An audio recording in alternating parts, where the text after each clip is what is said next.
information today so that everybody was on the same page, and I kind of lead you down the path that I wanted to talk about today.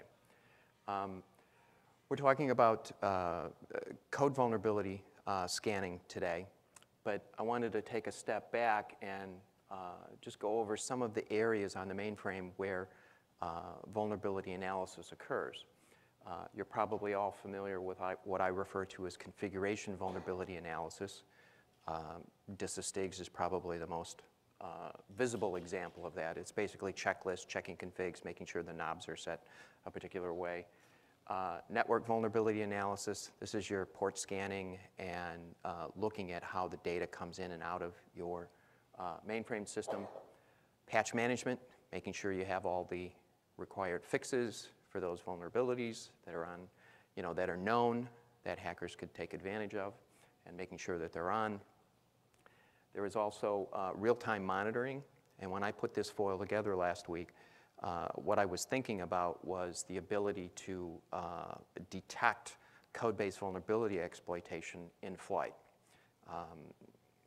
Thanks to some good security presentations here this week, it also occurs to me that this real-time monitor is also involved with, for instance, taking forensic data that's generated on ZOS. You can think SMF records, DB2 trace records, IMS, CICS, what have you, and sending it to an SIEM, right? That's more of a real-time process. And then lastly is the code-based vulnerability analysis, which is what I'm going to be talking about today. So I'm not going to go into the other areas, code-based vulnerability, and how that works and why that's important.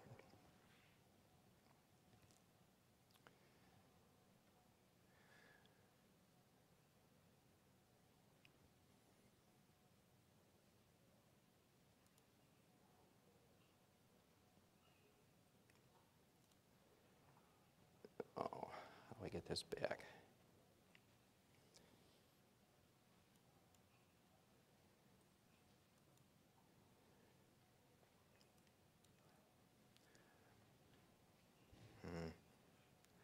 Charles, can you help me here?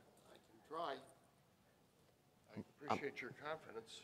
I'm looking for the thing to put it up on full screen, and I'm not seeing it. Like function F7 or something? Or, I mean, it was up there before. If Yeah. If you just go to presentation, it doesn't come up there. Well, normally I click something down here. Crud. Okay. Oh, well, you're not open. You're just in preview mode. Oh, that's what. No, that's that one. That's the wrong one. Yeah, that one. Double-click it. There we go. I knew And this then was do going to get me in trouble. There we go. And then do F5. There we go. Yeah, it's going. Technically challenged, that's me. You know, these computers, There we go.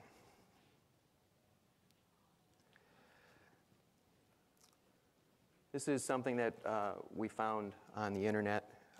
If some of you were at some of the earlier sessions this week where some of the presenters, Phil Young and Chad, I can't say Chad's last name, were showing you how, from an external standpoint, you were able to extract information from the mainframe. I believe the term that they used was enumeration, where they could find information about what VTAM apples are defined, what CICS regions, what TSO was available, and the user IDs associated that have access to that. So there's a lot of information in preparation for attacking a ZOS system externally.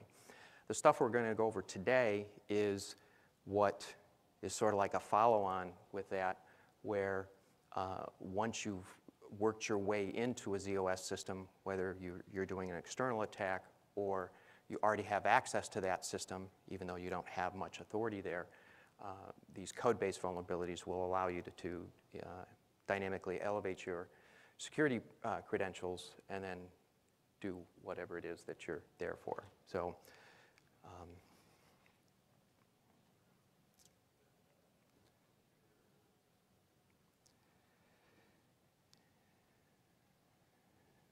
All right. The mainframe is only as secure as the time and effort that you put into it. And by that, I mean, you know, the pen testing and the work that you do to make sure that the controls that ZOS and the installation and put in place don't get changed either accidentally or maliciously by you. IBM, in one of their fine manuals, also tells you that you, the ZOS installation, are responsible for the integrity for the changes that you apply to your ZOS system. For instance, if you install third-party products on your system, and if they're APF authorized, they have the potential to pierce that veil of integrity and allow a backdoor to be implemented on your system. IBM has something that's really wonderful and that the other platforms really don't have, and that's the statement of integrity. And it's pretty lawyery the way it reads, well, the way it's always read. But the basic gist of it is that the statement of integrity says that any user that's on your ZOS system should not have the ability to bypass the controls, not only that ZOS has put in place, and there are controls there for that, as well as the installation controls. And typically that's in reference to the external security manager that you have on your ZOS system, typically RACF, ACF2, or top secret. So this integrity environment is really the basis for how ZOS works and how the ESMs functions. Without it, neither can function effectively, right?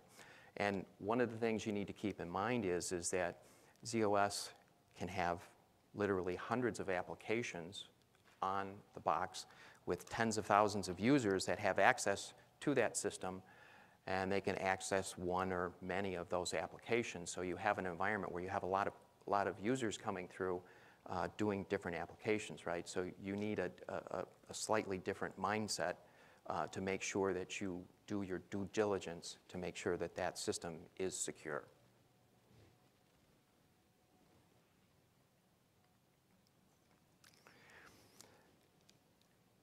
The way that ZOS implements integrity is very complex in a lot of ways, and what I needed for the talk today was just a way to give you a high-level understanding so that you had a picture in your head on what really we're talking about. And what I'm using currently to explain this is I talk about ZOS as having layers. There's the operating system layer, which primarily consists of operating systems programs and memory objects, and the application layer, again, with user programs and memory objects. By architecture, an application program cannot directly modify the programs or the memory objects in the system layer. They can, however, modify things in the application layer. They have great control over that. So from a security standpoint, what you want to get out of this picture is that separation provides integrity, right? One of the early problems for ZOS was you have all these applications on all these users in the same space, more or less, sharing resources. And initially, I'm sure, I mean, I wasn't there for this, but it's actually before my time, that they needed to make sure that one user didn't step on another. So this concept of integrity was just to keep everybody out of everybody else's hair and to make sure that the applications, when they added 2 + 2, it always came out to 4. A side benefit that wasn't recognized until later was that also allows the basis of security in this environment, right? So here's what I want you to take away from this. A COBOL report program that runs in the application layer cannot directly modify, for instance, RACF security credentials that reside in the system layer, right? Can't do it. Getting down technical, right? Typically in a batch report program, the RACF security credentials are in LSQA, Supple 255, key 0 storage, that the COBOL program, if it tries to modify those, for instance, to elevate authority, will abend, because they're not allowed to do that by architecture. This integrity concept is what keeps that from happening, right? But the important thing from a vulnerability scanning standpoint to look at is that, okay, if that's how ZOS architectured applications work, right, and I'm telling you that a properly designed application in ZOS should make that distinction, right? There's the application side, and then there's the application security side. The application security side needs to be implemented in the operating system layer. If it's not, then it's vulnerable, it's exploitable 100% of the time, right? So that's one of the things that I look for in, when I get asked to look at products to review to make sure that the security architecture as implemented by the application is in the operating system layer, not the application layer. So, but getting back to the COBOL report program, if they want to dynamically elevate their security credentials, and this doesn't matter if you have ACF2, RACF, top secret, they can't do it directly, so they have to get somebody else to do it for them, right? So it's important for you to understand when you are doing binary code scanning, for instance, if you're looking for security flaws that will pierce the veil of integrity, if you're scanning the application programs, you shouldn't find any, right? Not that code scanning or code review of application programs isn't beneficial. It is, right? 2 + 2 = 4 all the time is a benefit to everybody, right? But you shouldn't be finding these integrity errors because they have to reside in the operating system layer because they're the only ones that can do it, right? So it's important to remember where you need to look, right? And we'll get into that later.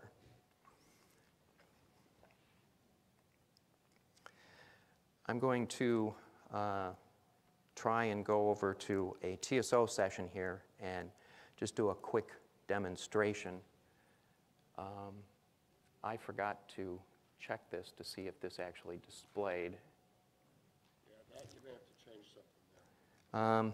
You know what? Why don't I just go to, let me go back to this, and I've got slides at the end of the presentation that'll walk you through this. There you go. You got it. You have to explain up there. Yeah, that's the presentation part. I just have to go to the end here. I put these in the foils just in the event that I wasn't able to do this live. Okay. A typical goal for pen testers when I come in and do that kind of stuff is that the installation will set up a protected resource, regardless of which ESM they have, and say, okay, the goal is to get the information out and tell us. That way we know you got it, right? You're able to bypass the controls. Most ZOS people think that, or I run into a lot of people that thinks, gee, this just isn't possible, right? So as a demonstration of an exploit, what we do sometimes, I just went into further into 3.4, and I'm going to try and edit this file. And it's a sequential file, so I get to the point to where I demonstrate the ability, that the controls are in place to stop my access, right? But again, remember, I'm not picking on RACF. It's true whether you had ACF2 top secret as well. So I've got my violation. I think, gee, I really need access to that to get my job done or whatever, and I'm going to go ahead and exploit a vulnerability that I'm aware of that happens to be on the ZOS system. This is based on something that's found in the wild. In other words, I found this at a client site that was exploitable. There's a fix. It's no longer an issue. In fact, it's been fixed in source code. So, and just so you know, I mean, a lot of you probably have never heard of RAOVRB or key resources, right? I mean, we really don't talk about the stuff that we find. It's bad for us a lot of times because people don't realize how bad things are, but we don't disclose information, and we try not to put people at risk about this. This is just a little assembler program. The first one of these I did a Rex exec with TSO test. so I can actually do script versions of these. But it's a common vehicle either to use TSO call to a non-APF authorized program to then go in this case, I'm going to give the TSO user RACF privileged attribute. And I put out a nice little message saying, gee, it worked, but you don't have to. So at this point, I have gone from an application layer invoking a system service to dynamically elevate my RACF security credentials. That's not supposed to happen. So now I'm going to go back and I'm going to try to get into the data set, and now I'm in. And it's just that fast and that quick. For those that are not familiar with the RACF protected or privileged implementation, it basically, for most RACF protected resources, will say it's allowed and there will be no logging. So there's no forensic evidence for any future data sets I access, in most cases, that your security people would be able to look at to say, gee, what happened? What did Ray do? Or the bad guy, whoever it is, right? And if they decided at this point they wanted to crash your system, because that's what the goal was, they could do that. If they wanted to extract data, modify data, they could do it. It's basically the equivalent of root authority in Linux, right? Pretty much I can do anything I want because I've pierced that veil of integrity, and now the controls that are put in place now can be bypassed.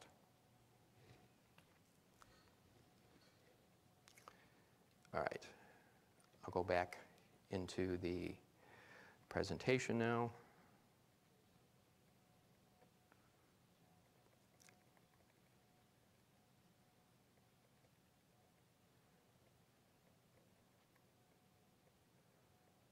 Right, there we go. Again, what you saw was demonstration of a trapdoor vulnerability. I started categorizing and classifying the different types of vulnerabilities, and this was based on the methodology used to exploit. A trapdoor in this case implies that I was able to invoke a operating system layer function, pass it an address, and it would branch to it in an authorized state. And from there, I was able to write the code to go modify the environment to dynamically escalate the privileges. I could have just as easily wrote over some sensitive data sets and caused the box to crash.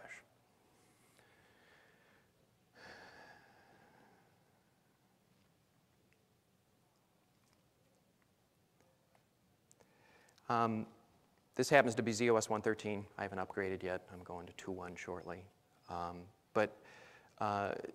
Like any type of vulnerability, there's a set of requirements that are required in order for the vulnerability to be exploitable.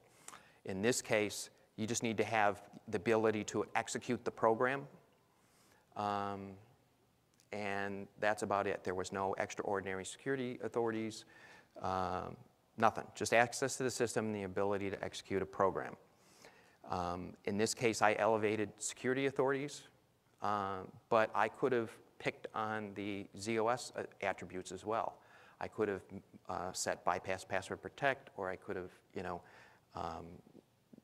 set the APF bit so that any library I open as a load library would be APF. So there's a number of things that the exploiter can do. That's just what I did because it was simplest and easiest to do for the demonstration. Again, I can't emphasize enough, doesn't make a difference if this was ACF2 or top secret. And for those that don't know me, there was a portion of my career where I was actually an ACF2 developer, where I was responsible for the enhancements and fixing for the ACF2 intercepts, the 2 SVCs, the main task, right? So I've been on the inside, at least for ACF2, for a long time, right? So I get it.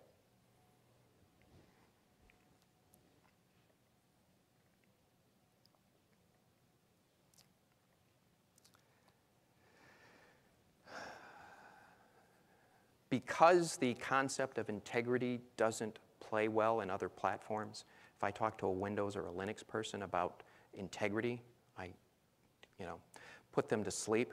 Sometimes I think it's just because I'm a mainframe developer and I do that on a regular basis. But I don't think they really understand the concept. So we decided to come up with a different nomenclature, of course. So we refer to these types of vulnerabilities as severe security code vulnerabilities, or SSCV for short. What I want to leave you with today is that a single SSCV will compromise your system. It's always exploitable, right? When we do this stuff, we've done the analysis and we're extremely accurate, and we know when something's exploitable. So SSCV, exploitable, it's not good. These SSCVs, again, back to the original picture, they're in the operating system layer. That's where they have to be in order to cause you the most damage. The only exception to that would be for an improperly designed ZOS application. For instance, if you ported something from Linux or Windows or some other environment, a lot of times the application security is mixed in with the actual application code where they're doing the 2+2, right? The math or whatever the function is. And when it comes to ZOS, you've got to separate those and move those to the appropriate places, the appropriate layer, so that the application security can't be bypassed, right? If it's in the application layer, right? I mean, think about it. If your security credentials were in the application layer, they could write all over them all day, right? Accidentally or maliciously. So you have to take that step and that porting process to make sure that you do that. So it can come in the operating system, they can come in the third-party stuff, and occasionally we find stuff in installation-written code like exits and things.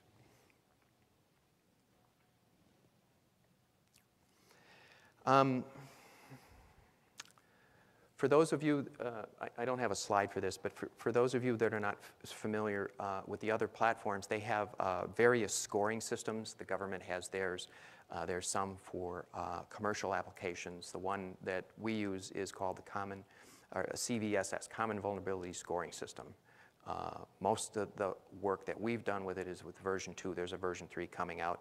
If you do a Google search, you can find it. But essentially, I guess the easiest way to describe this, it takes a vulnerability and it asks you some questions, and depending on the answers, you plug into this scoring vector and it'll give you a number. The number is kind of like the Richter scale, right? The difference between a 5 and an 8 is exponential, right? You're still, you broke a few glasses on a 5, but on an 8, the house is around your ears, right? So as the numbers get bigger and it goes from like 0 to 10.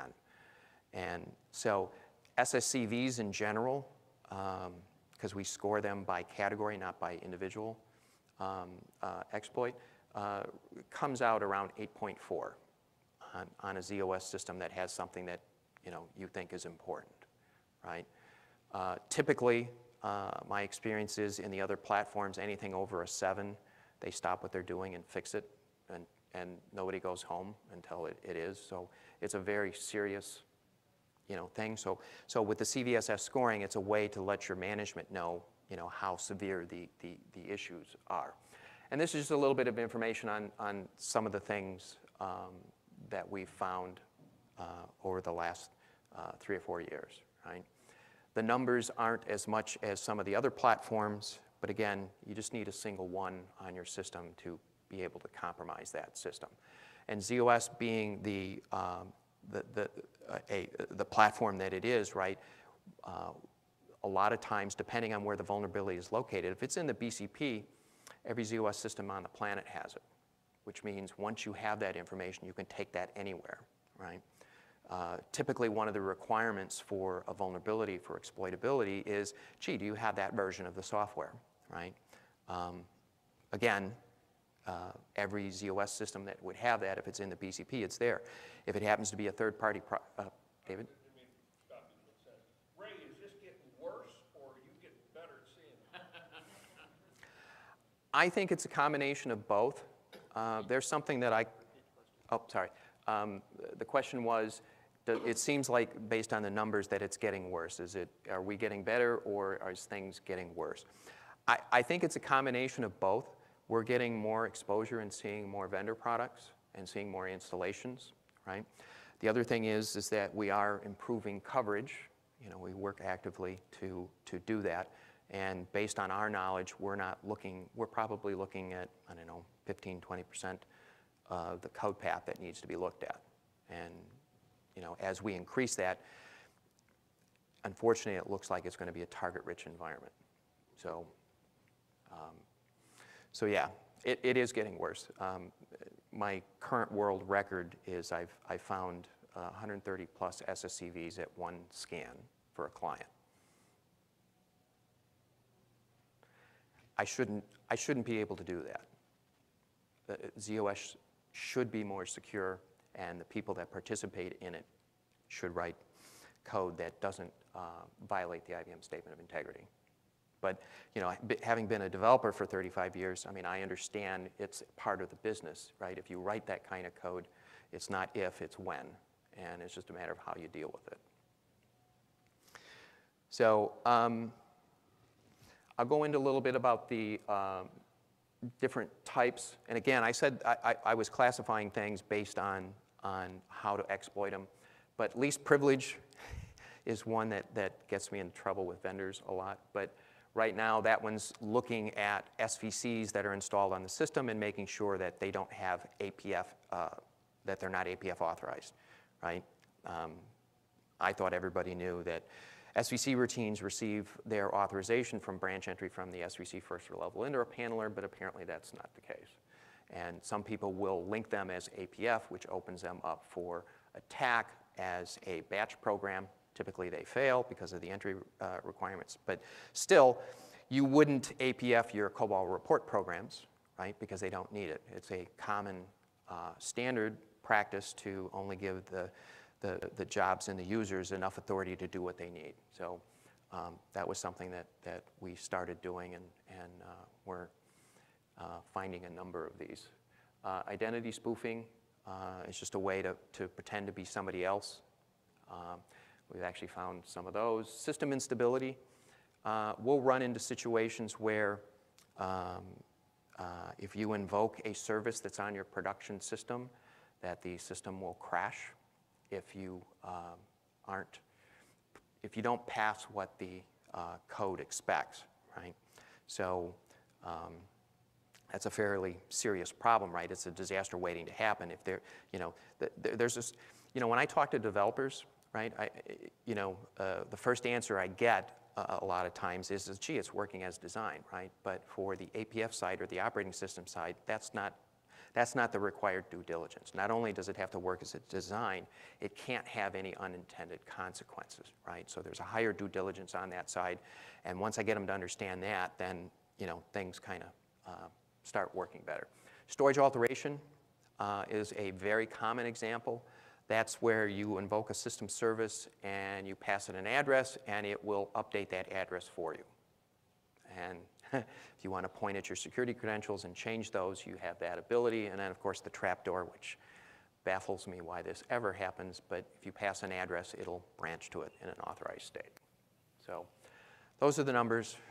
And question?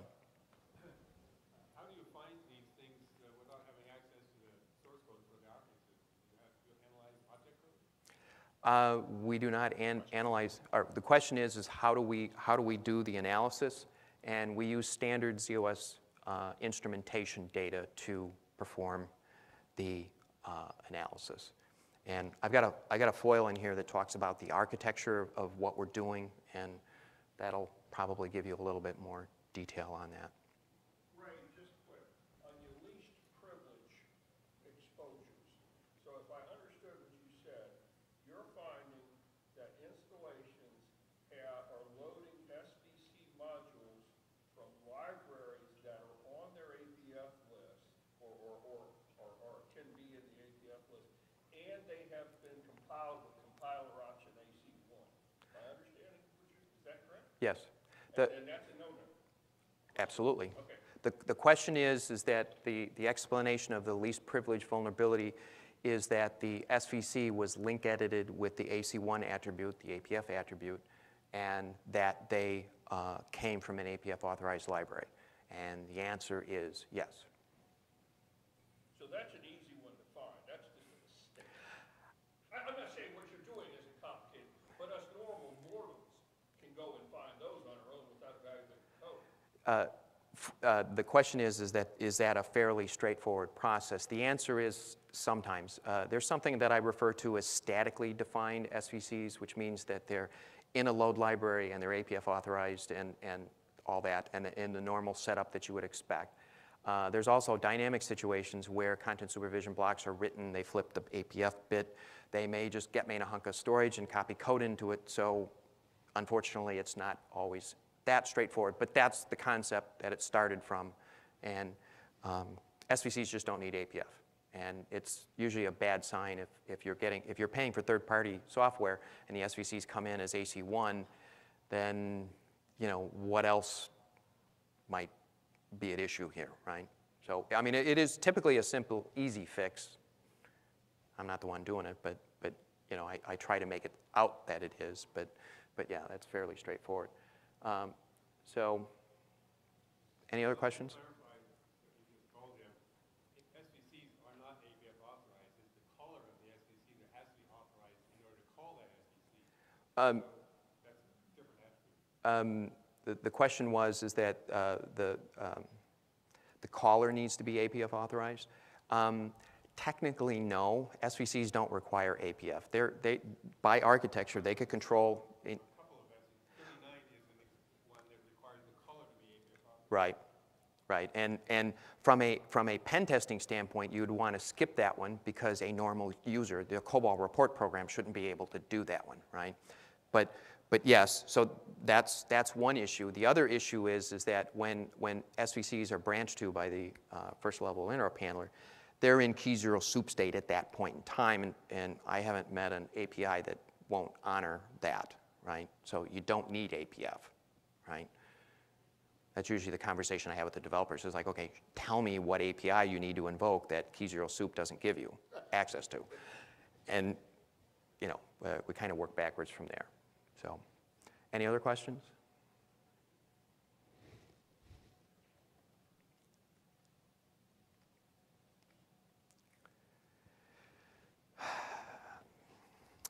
Unfortunately, I think we've all seen a deterioration of the skill sets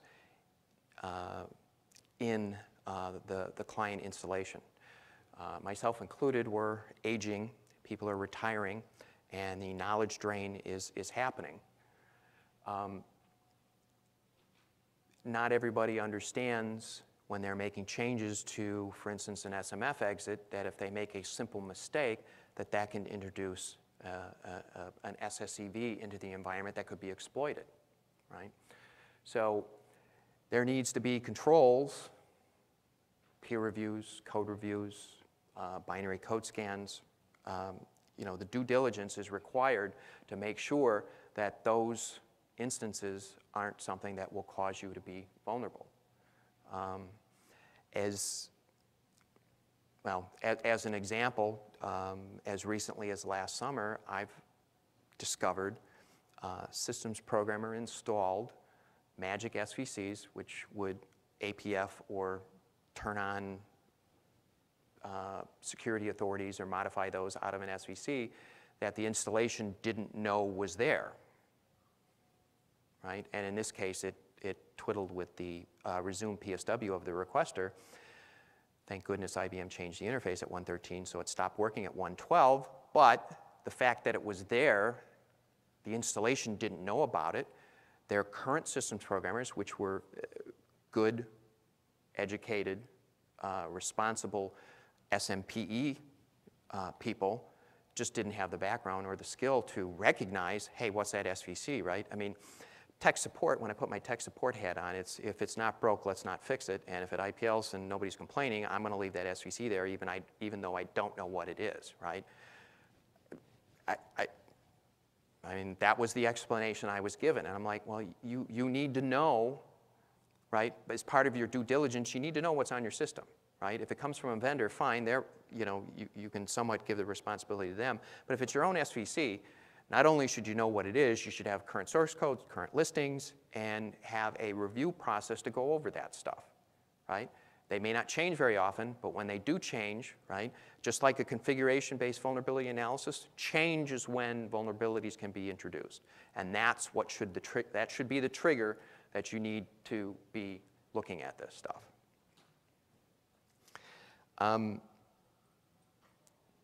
As nice as the IBM Statement of Integrity is, it only applies to IBM code, doesn't apply to any installation changes that you make, nor to the third-party program products. Most vendors in the ZOS space do have some equivalent, but it's on you to make sure that, that you understand what that is and that they will actually accept and remediate any type of SSEV that gets identified. And you know, and if they don't, then you need to make that part of the next time you renew. And lastly, people write code. And as a developer, I know the ZOS installations don't always like to hear this, but it's a matter of when, not if, as a developer, if I'm doing APF authorized code, I'm going to have an issue. I can, you know, unfortunately the tool sets up until the stuff that I have now came in place, it was very difficult.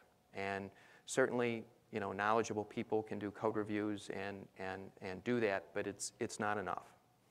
Based on what I'm seeing in the field, it's not enough.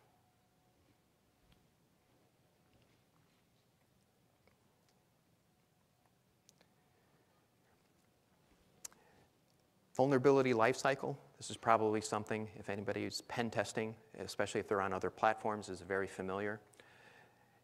It's cyclical, cyclical, and you scan, you find something, you check it out, and then you remediate. For code-based vulnerabilities, it's the same process. It's just the remediation is typically not done by the installation.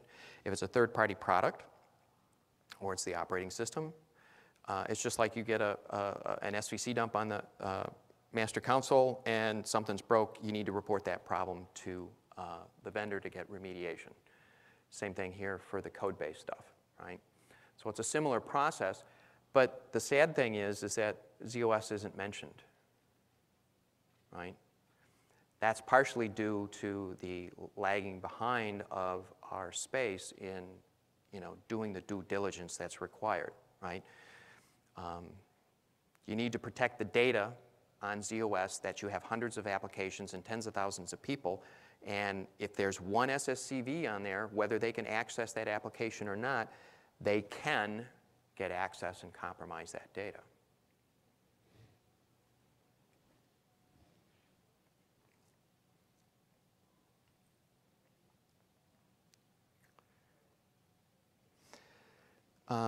We have something that we call OSINT, or Operating System Integrity Testing. And again, that gets back to that initial picture, right? Where on ZOS do the SSCVs live? If you're binary code scanning your COBOL application programs and you're thinking that you're going to get all these SSCVs out of there, you miss the boat, right? It's not the right place.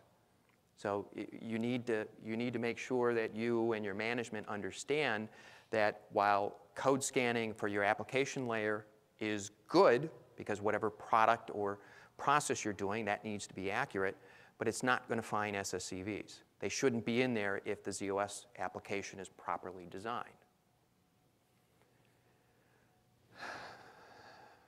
Given the environment of ZOS, as I said, hundreds of applications and tens of thousands of users, you need to protect the data.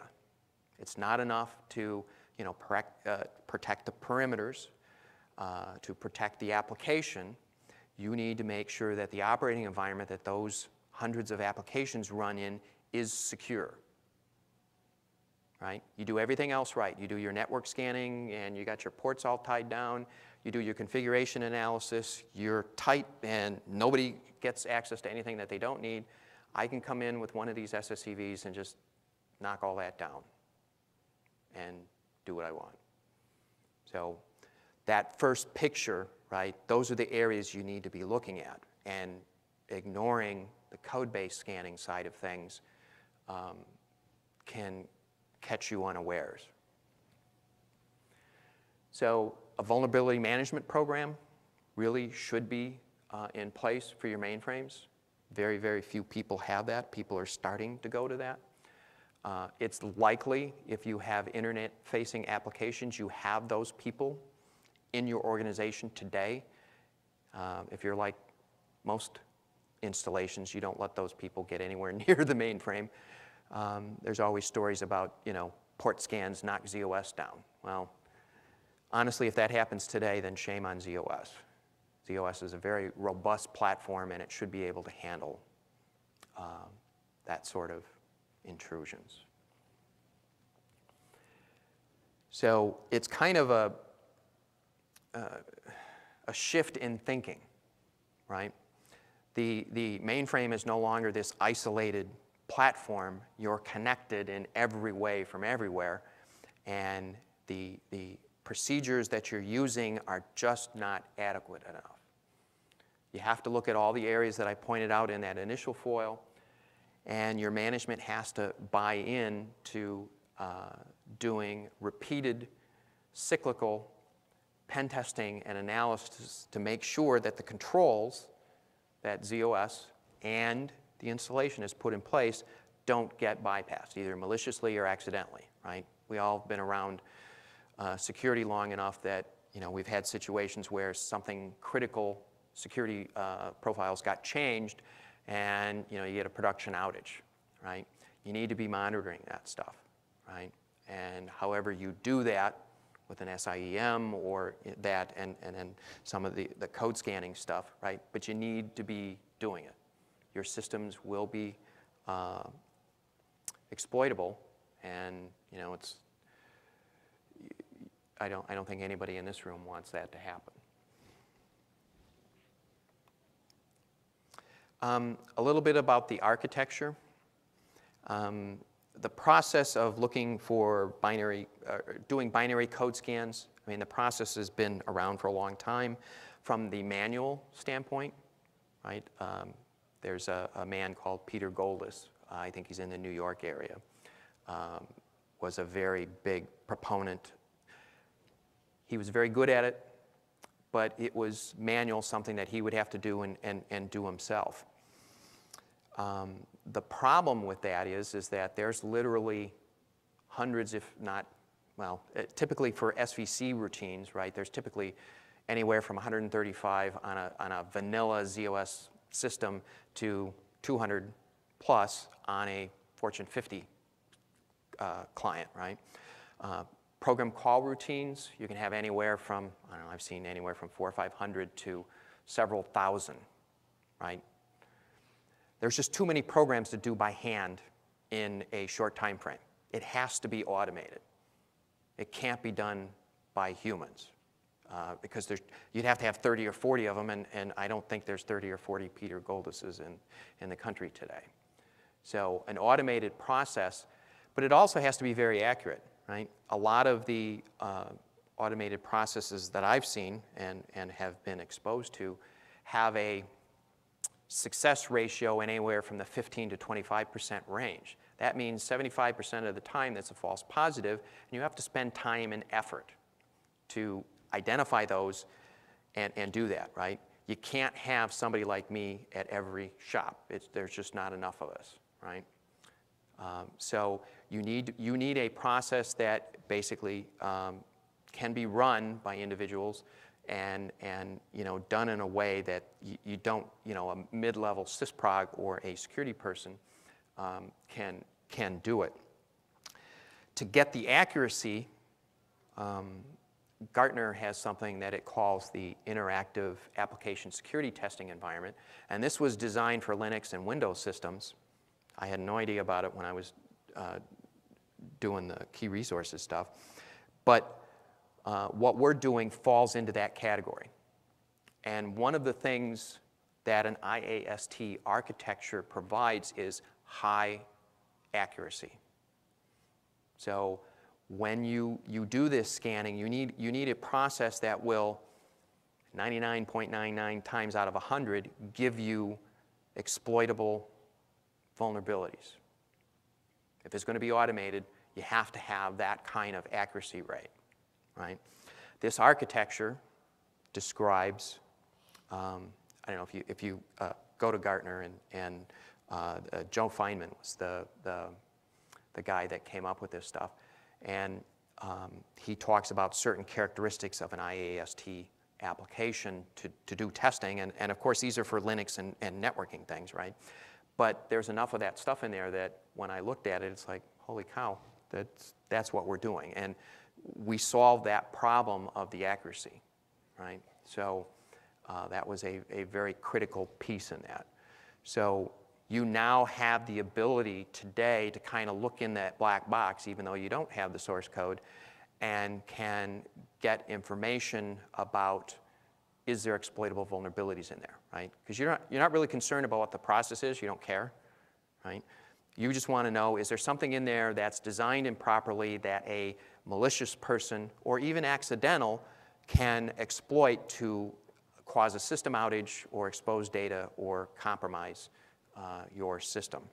So I was quite happy to see that IAST architecture, and that seems to be a place to start, right? They have things called dynamic and static reviews and testing processes, but those the problem with those, again, is that you get a lot of false positive, and it takes a lot of time and effort, manual effort, to sort through those and figure out which ones are valid and which ones are not. So I think we're all familiar with this picture. Not one particular thing is going to keep you completely safe, but if you put up enough obstacles, I was doing configuration audits for a client last summer where basically their management told me that all they wanted to do was make their ZOS system secure enough so that the hacker would go down the street to the next ZOS shop and not us. And it's like, okay, if that's the business policy, that's where you go. But you need to set up the different obstacles and the different layers. And at the top of that, again, is the holy grail, and that's your data, right? You have to look at the application security. That's important. You have to look at the operating system. Is that environment that those applications and data is running in, are those secure? Can they be exploited, right?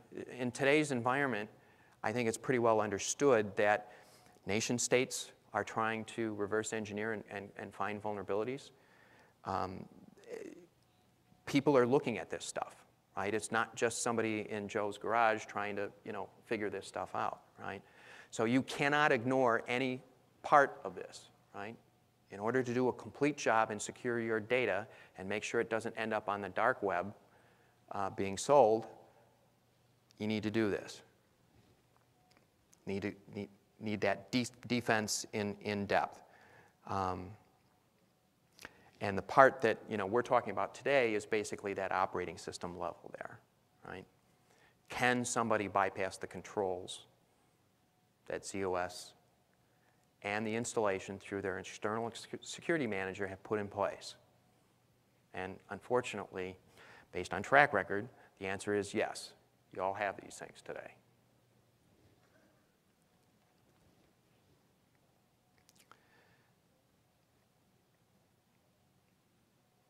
Oops. Okay. So in closing, I think that operating system layer is something that's long been ignored, and it needs to be looked at. At the end of the day, if your data gets exposed, you're liable. And if your environment has these exploitable vulnerabilities in it, and again, ZOS being ZOS, they can be developed elsewhere and brought inside, right? You may not have the people to develop them. Others may.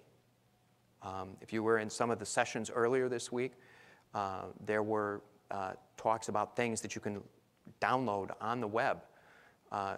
Nmap comes to mind, that it's a Linux penetration testing tool, I guess. And it's got TN3270 support, and it allows you to enumerate a lot of information about the ZOS system and preparing to identify users and how to get access and get in. having SSCVs on top of that, pretty much not only can they get in, they can do anything they want, right? SSCVs are not, you can't use your ESMs to help you. That hurts me as an ex-ACF2 developer to say that, but it's true. The way these code vulnerabilities work, there's no SAF calls in the way that will stop, for instance, an SVC from doing standard linkage. So even if, for instance, and I'll pick on open because everybody, I think, understands that. As far as I know, there's no integrity issues with open, but I'm just going to use this as an example. If open SVC did standard linkage, which is using something it shouldn't be, SVCs have different linkage, I'm able to load up my registers, invoke open, and regardless of whether open works or not, I don't really care, but I could open a file that I have open access to. If I'm a TSO user, I could allocate something on my TSO ID, but I don't really care whether it works or not. I just need that store multiple instruction at the beginning of the SVC to be executed and point the registers at my ACEE, if you will, and make changes to it, right? There's no staff calls in place. As an ex-ACF2 developer, I mean, we were regularly coached, and later on I found out this was true for RACF and Top Secret, that once the veil of integrity has been pierced, that they can no longer function properly, right? Everything depends on the integrity of the system, right? And once you pierce that, you just need one, you're susceptible. So you need to report these in general. The people that I work with generally report the problems to the code owner, whoever that is, and work with them to get remediation and to check it out. So I have had one case where this was a banking application. The SVC had a vulnerability in it, and it was supposed to have been removed.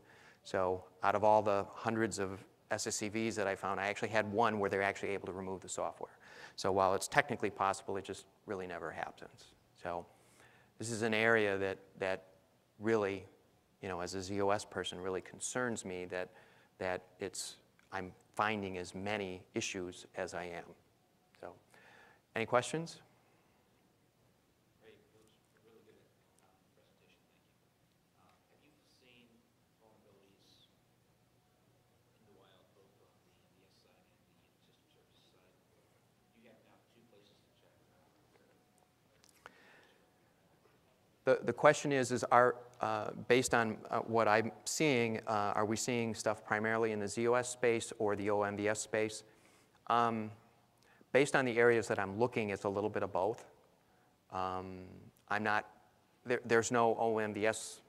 I'm not looking for any OMVS things particular. If there's a system linkage index with PC, EX is set up for it, I don't care if it's OMVS or not, right? I mean, if everybody can access it, then I'm interested. So we're not really differentiating between ZOS and OMVS at this point. Any other questions? Well, thank you for coming today. Because we share. Because we share.